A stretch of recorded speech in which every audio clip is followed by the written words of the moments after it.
লেবাননের সশস্ত্র গোষ্ঠী হিজবুল্লাহর ব্যবহৃত প্রায় ৩,০০০ পেজারে একযোগে বিস্ফোরণের ঘটনায় মধ্যপ্রাচ্যে আরও একটি সর্বাত্মক যুদ্ধ ছড়িয়ে পড়ার আশঙ্কা তৈরি হয়েছে। এর আগেও সর্বাত্মক যুদ্ধ ছড়িয়ে পড়ার আশঙ্কা তৈরি হলেও তা ধীরে ধীরে প্রশমিত হয়, কিন্তু এবার আর শেষ রক্ষা হচ্ছে না বলে মনে করছেন বিশ্লেষকরা। গত বছরের ৭ অক্টোবর গাজায় যুদ্ধ শুরু হওয়ার পর থেকেই লেবানন সীমান্তে পাল্টাপাল্টি হামলা চলছে হিজবুল্লাহ ও ইসরায়েলি বাহিনীর মধ্যে। গত জুলাইয়ের শেষ দিকে হিজবুল্লাহর শীর্ষ কমান্ডার ফুয়াদ শাকুরকে বৈরুতের উপকণ্ঠে হামলা চালিয়ে হত্যা করে ইসরায়েল। এ নিয়ে তখন সর্বাত্মক যুদ্ধ বেঁধে যাওয়ার শঙ্কা দেখা দিলেও শেষ পর্যন্ত সীমিত আকারে ক্ষেপণাস্ত্র ও ড্রোন হামলা চালিয়েই ক্ষান্ত হয় হিজবুল্লাহ। তবে এ দফায় পেজার বিস্ফোরণের ঘটনায় সর্বাত্মক যুদ্ধ ছড়িয়ে পড়ার আশঙ্কা করছেন বিশ্লেষকরা। কার্নেগি মিডল ইস্ট সেন্টারের জ্যেষ্ঠ ফেলো মোহান্নাদ হাজ আলী বলেছেন, সর্বাত্মক যুদ্ধ এড়াতে চায় হিজবুল্লাহ। এখনও তারা এমন যুদ্ধ এড়াতে চাইছে।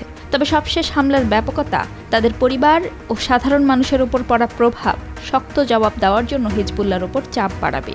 এক বিবৃতিতে হিজবুল্লাহ জানিয়েছে, গাজার জনগণের সমর্থনে অন্য দিনগুলোর মতো আজও প্রতিরোধ অব্যাহত থাকবে। তবে তাদের এই অভিযান ১৭ সেপ্টেম্বর হত্যাযজ্ঞের জবাব পেতে সময় গুনতে থাকা অপরাধীদের যে কঠোর শাস্তি দেওয়া হবে তা নয়। এর আগে ১৬ সেপ্টেম্বর যুক্তরাষ্ট্রের প্রতিরক্ষামন্ত্রী লয়েড অস্টিনকে ইসরায়েলের প্রতিরক্ষামন্ত্রী ইয়োভ গ্যালান্ট বলেছিলেন, হিজবুল্লাহর সঙ্গে অচল অবস্থা নিরসনে কূটনৈতিক সমাধানের সুযোগ বন্ধ হয়ে গেছে। এদিকে পেজার বিস্ফোরণের বিষয়ে আগাম জানা ছিল না বলে জানিয়েছে যুক্তরাষ্ট্র। সংঘাত উস্কে দেয় এমন পদক্ষেপ নেওয়া থেকে সব পক্ষকে বিরত থাকার আহ্বান জানিয়েছেন দেশটির পররাষ্ট্রমন্ত্রী অ্যান্টনি ব্লিংকেন। অভিযোগ উঠেছে, এসব যোগাযোগ যন্ত্রের বিস্ফোরণ ঘটিয়েছে ইসরায়েলি গোয়েন্দা সংস্থা মোসাদ। লেবাননের একটি জ্যেষ্ঠ নিরাপত্তা সূত্র এবং অন্য একটি সূত্র রয়টার্সকে নিশ্চিত করেছে এ তথ্য।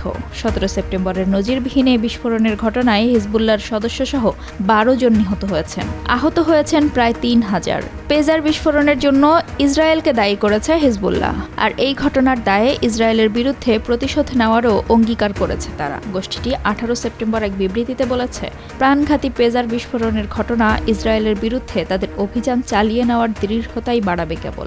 ১৯ সেপ্টেম্বর স্থানীয় সময় বিকাল ৫টায় এ নিয়ে ভাষণ দেওয়ার কথা রয়েছে হিজবুল্লাহর প্রধান হাসান নাসরুল্লাহর। যদিও এ বিস্ফোরণের ঘটনায় মুখ খুলতে অস্বীকৃতি জানিয়েছে ইসরায়েলি সেনাবাহিনী। বিদেশের মাটিতে চালানো অভিযানের বিষয়ে সাধারণত আনুষ্ঠানিক মন্তব্য করা থেকে বরাবরই বিরত থাকে ইসরায়েল।